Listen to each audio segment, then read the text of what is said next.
Success has a way of silencing laughter. One minute you're sitting at your family's Thanksgiving table, enduring their mockery of your dreams, and the next you're signing million-dollar contracts while they scramble to understand how they got it so wrong. That's how it was for me, Olivia Mitchell, founder and CEO of Secure Stack Solutions. Though my family still saw me as their wayward daughter who'd thrown away her stable accounting career to chase some tech fantasy. More turkey, Michael. Mom beamed at my older brother, who sat at his usual place of honor at the table. Michael, the golden child, the Harvard MBA who'd landed a cushy executive position at Anderson Global, one of the largest consulting firms in the country. The vegetables for Olivia, Dad added, barely glancing my way. She needs to save money now that she's, what are you calling it? An entrepreneur. The way he said it made it sound like a dirty word. I pushed my green beans around my plate, remembering the morning's investor meeting. The one where I'd presented my cybersecurity platform to a room full of venture capitalists. The one my family didn't know about because they'd stopped asking about my work months ago. Actually, I started, but Michael cut me off. Speaking of work, he announced, straightening his designer tie, I've just been promoted to Senior Vice President of Strategic Operations. Mom clasped her hands together in delight. Dad's chest puffed with pride. Even my younger sister Emma, usually absorbed in her phone, looked up with interest. That's wonderful, honey, Mom gushed. Tell us everything. I sat back, my own news dying on my lips as Michael launched into a detailed account of his latest corporate triumph. The corner office with a view of the city. The team of 20 people under his command. The 6-figure bonus. Now that's a real career, Dad said pointedly. Not some pipe dream about computer programs. They're advanced cybersecurity protocols, I corrected automatically. And the market need is? Oh, honey. Mom interrupted, her voice dripping with false concern. Are you still pursuing that hobby? I thought you'd have gone back to accounting by now. Michael smirked. Playing businesswoman again? Liv? How cute. The condescension in his voice made my blood boil. If they only knew what I'd been building over the past 18 months. The late nights coding. The endless pitch meetings. The breakthrough when I'd finally cracked the encryption algorithm that made my security platform unique. It's not a hobby, I said firmly. SecureStack is a real company. We're actually about to. Remember when she wanted to be an astronaut? Emma piped up, giggling. At least this phase is less dangerous. The table erupted in laughter. Even Aunt Patricia, who'd been quietly working on her 3rd glass of wine, joined in. I think it's important to support Olivia's creativity, Michael said magnanimously. Not everyone is cut out for the corporate world. Some people need to learn the hard way. I gripped my fork tighter, thinking of the term sheet sitting in my bag. The one with 7 zeros on it. The one that would change everything. But looking at their laughing faces, I realized something important. I didn't want to tell them. Not yet. Let them laugh. Let them dismiss me. Let them think whatever they wanted. Because in less than 24 hours, I was going to sign the biggest deal of my life. I forced a smile and reached for the green beans. You're right, Michael. Some people do need to learn the hard way.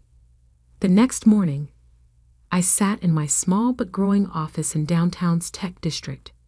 The space wasn't much, just 2 floors in a converted warehouse, but it was mine. The exposed brick walls were covered in whiteboards filled with code.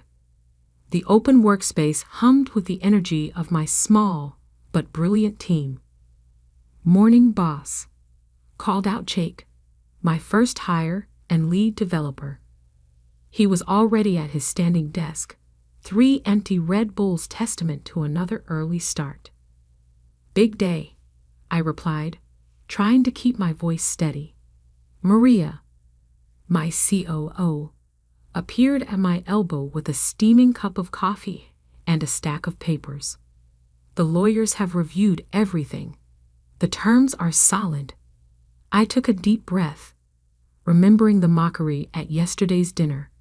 If my family could see me now, about to close a Series A funding round that would value SecureStack at $50 million. But they couldn't see me. Not yet. Because the best revenge isn't telling people how wrong they were, it's showing them.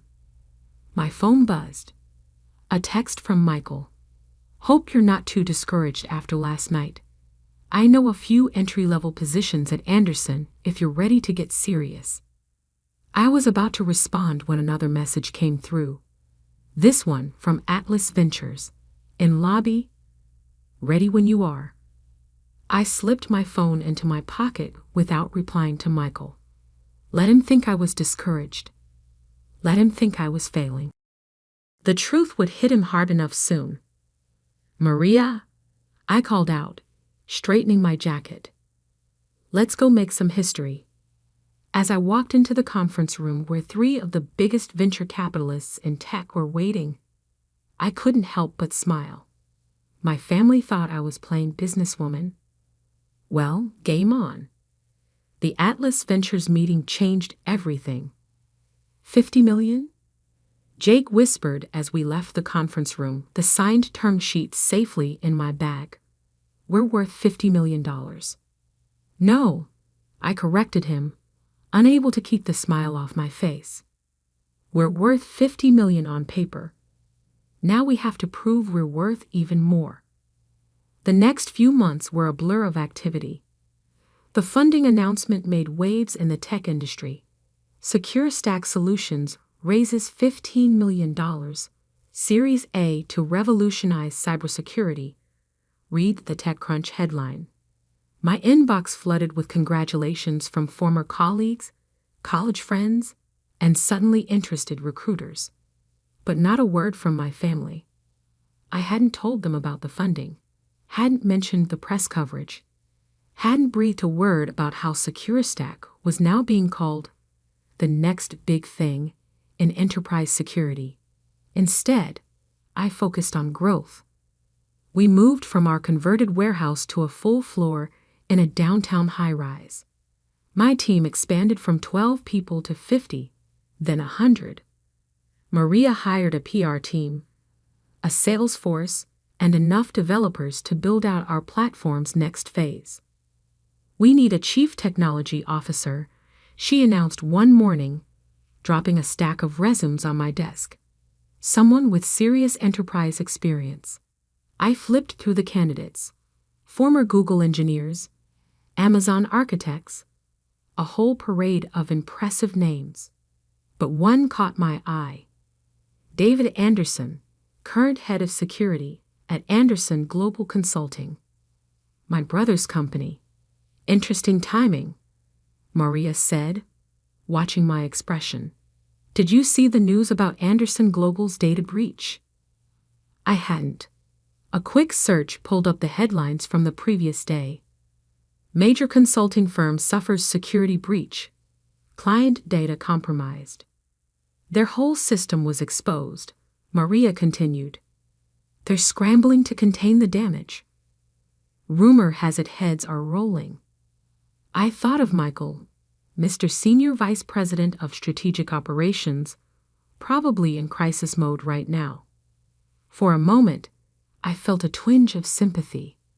Then I remembered Thanksgiving. Set up an interview with David, I decided. And Maria? Put Anderson Global on our prospect list. Something tells me they might be in the market for better security soon. 2 weeks later, David Anderson sat in my office, looking both impressed and slightly uncomfortable. "I have to admit," he said, adjusting his tie, "I was surprised to get the call. SecureStack's reputation in the industry is..." remarkable, especially given how young the company is. We move fast, I replied. Unlike some larger, more traditional firms. He winced. About Anderson Global. You've heard about the breach? I have. Sounds serious. It's worse than they're admitting publicly. The existing security infrastructure is outdated. Management refused to invest in upgrades, and now, he trailed off. Let's just say, I'm not the only one looking for new opportunities. I leaned forward. What if I offered you not just an opportunity, but a chance at redemption? Help us build something better. Something that could have prevented what happened at Anderson Global. David's eyes lit up. You know, he said slowly, your solution is exactly what they need right now. Have you considered? We have. I cut him off. But large consulting firms aren't really our target market at the moment. We're focused on more forward-thinking clients. The message was clear. If Anderson Global wanted Secure Stack's help, they'd have to come begging. David joined us the following week. Under his leadership, our technology team doubled in size. We landed contracts with 3 Fortune 500 companies. Our valuation climbed to $200 million. Still, I said nothing to my family. Mom called occasionally, always with the same concerned tone. Olivia, honey, are you still doing that computer thing? You know, Michael's company is always hiring. I'm fine, Mom, I'd say, sitting in my corner office overlooking the city. The same view Michael had bragged about, just 10 floors higher. Then came the call I'd been waiting for. Ms. Mitchell? My assistant's voice crackled over the intercom. There's someone from Anderson Global Consulting on line 1. They're requesting an urgent meeting. I glanced at the business news on my second monitor. Anderson Global's stock had dropped 30% since the breach. Clients were leaving. The board was asking questions. Who from Anderson Global? I asked, though I already knew. A Mr. Michael Mitchell, Senior Vice President of Strategic Operations. My brother? Finally. Tell him, I said, savoring each word, that my calendar is quite full. But my junior associate might be able to fit him in next week. His assistant says it's extremely urgent. He's willing to come to our office immediately. I thought about all the times Michael had talked over me at family dinners, all the condescending comments about my hobby, all the smirks and eye rolls when I tried to explain my vision. Next week, I repeated firmly, and make sure he goes through all the proper channels. Every single one. As I hung up, my phone buzzed with a text from Mom. Honey, are you free for dinner tomorrow? Michael has some exciting news about his company, and we'd love for you to be there. Maybe he can give you some business advice. I looked around my office, at the awards lining the walls, the industry recognition, the framed magazine covers featuring Secure Stack's meteoric rise. Sorry, I texted back. I have a board meeting tomorrow. Maybe another time. Let them keep thinking I was playing businesswoman. The game was about to get a lot more interesting. The following Wednesday, I watched through my office window as my brother stepped out of his town car in front of our building. Even from 30 floors up, I could see his uncertainty as he stared at the Secure Stack logo dominating the entrance. He's here, my assistant announced through the intercom.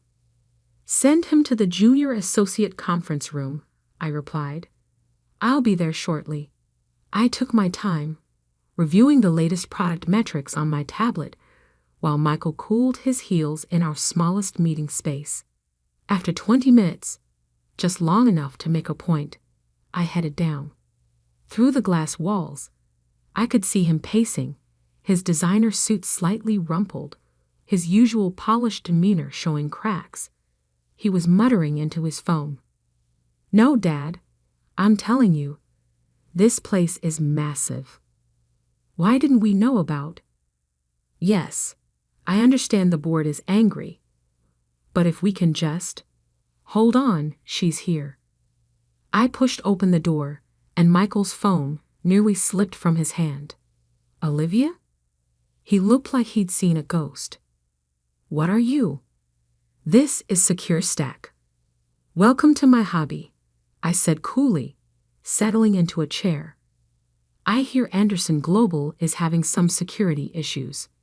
He stared at me, then at the awards lining the walls, then back at me. This is your company? You're the CEO everyone's been talking about. Surprised? But he sputtered. At Thanksgiving, you were just playing businesswoman. I finished for him. Please, sit down. I'm sure you didn't come here to discuss holiday memories.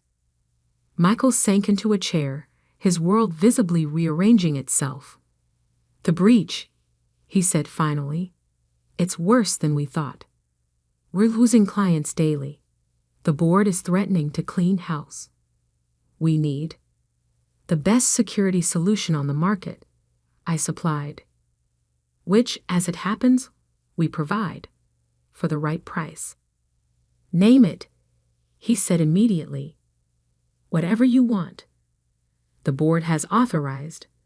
I held up a hand. First, I want to know something.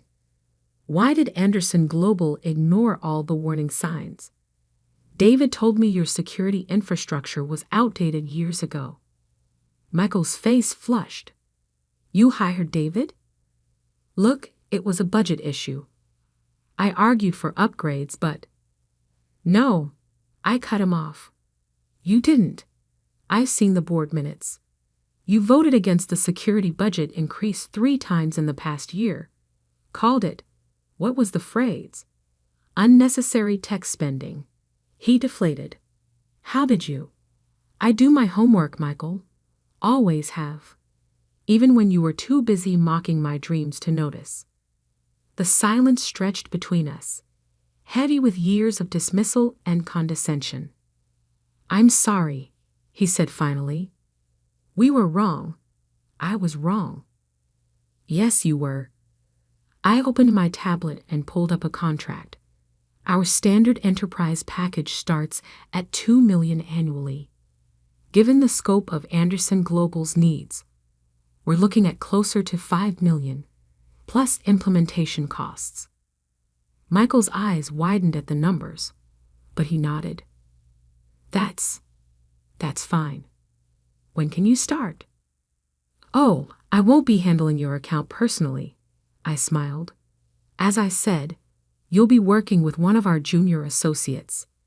Anderson Global will be our smallest client after all. Smallest? He looked stunned.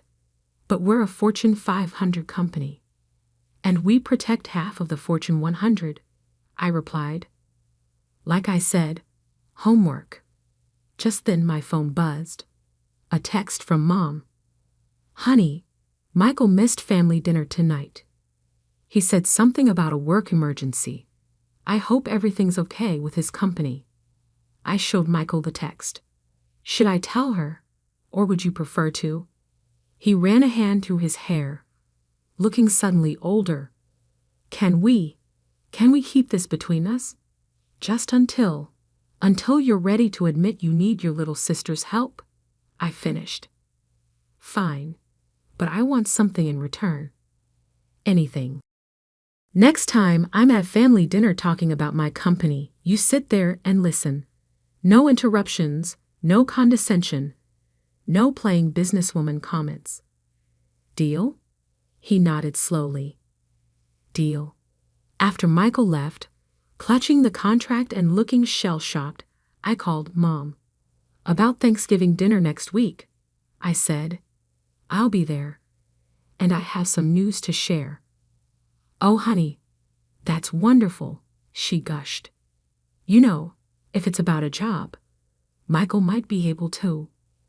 Actually, I cut her off. It's about my company. We just landed a major new client.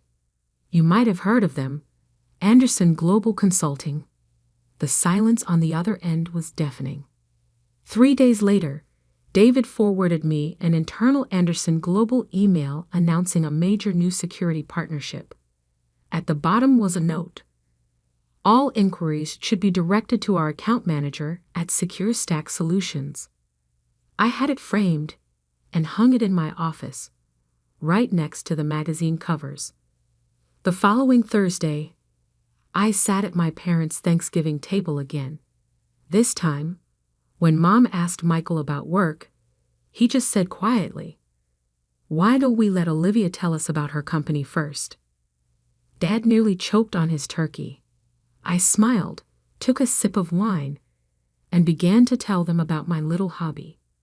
The one that now protected billions in assets, employed hundreds of people, and had just saved their precious Michael's career. Success, as it turns out, does more than silence laughter. Sometimes it changes the whole conversation. That evening, as I was leaving, Michael caught me by my car. "The board approved the contract," he said. "Full amount." "I know," I replied.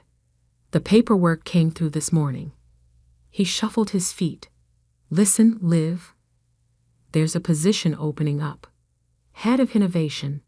It could be good for both companies if—" "Michael," I cut him off. "I'm not interested in working for Anderson Global. I'm quite happy running my own billion-dollar company." His eyes widened. "Billion? Did I forget to mention? We just closed our Series B, $200 million, at a $1.5 billion valuation." I unlocked my car. "But don't worry, I'm sure Mom and Dad will still be more impressed by your corner office." As I drove away, I caught his reflection in my rearview mirror, standing there in the driveway looking lost. Part of me felt a twinge of sympathy, but a bigger part remembered all those years of mockery and dismissal. Sometimes the best revenge isn't just success.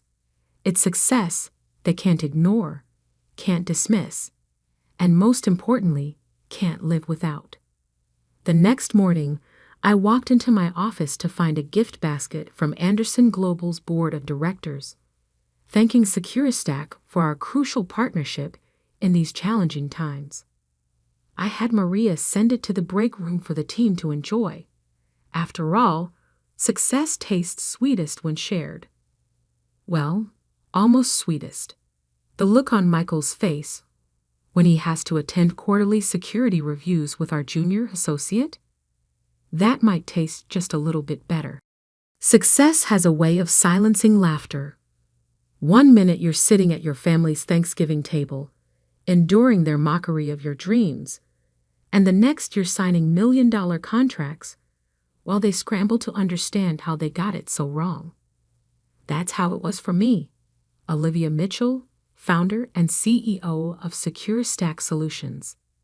Though my family still saw me as their wayward daughter who'd thrown away her stable accounting career to chase some tech fantasy. "More turkey, Michael." Mom beamed at my older brother, who sat at his usual place of honor at the table. Michael, the golden child, the Harvard MBA who'd landed a cushy executive position at Anderson Global, one of the largest consulting firms in the country. "The vegetables for Olivia," Dad added, barely glancing my way. "She needs to save money now that she's— what are you calling it? An entrepreneur." The way he said it made it sound like a dirty word. I pushed my green beans around my plate, remembering the morning's investor meeting. The one where I'd presented my cybersecurity platform to a room full of venture capitalists. The one my family didn't know about because they'd stopped asking about my work months ago. Actually, I started, but Michael cut me off. "Speaking of work," he announced, straightening his designer tie, "I've just been promoted to Senior Vice President of Strategic Operations." Mom clasped her hands together in delight. Dad's chest puffed with pride. Even my younger sister Emma, usually absorbed in her phone, looked up with interest. "That's wonderful, honey," Mom gushed. "Tell us everything."